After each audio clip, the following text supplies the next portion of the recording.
প্রচণ্ড গরম পড়েছে, প্রচণ্ড গরম। হ্যাঁ, বৃষ্টি হচ্ছে, তারপর প্রচণ্ড গরম পড়েছে। গরম পড়ার যে এই যে ব্যাপারটা, এবং রান্নাঘরে যে দুপুর টাইমে আমরা মেয়েরা কাজ করি, জানেন কত কষ্ট হয় আমাদের।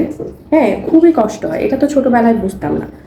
এই যেমন ধরেন, আমরা মহিলারা যখন কাজ করি, গরুর মাংস থেকে চর্বিগুলো কীভাবে টেনে টেনে পরিষ্কার করি, কোনো মাংস থেকে টেনে টেনে ছিঁড়ে ফেলি।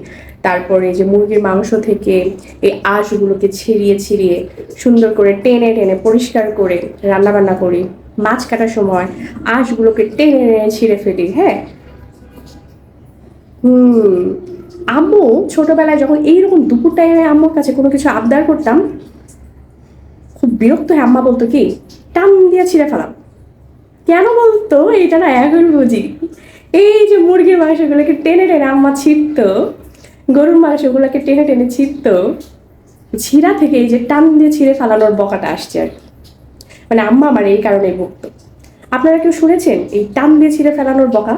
বলেন তো আমাকে।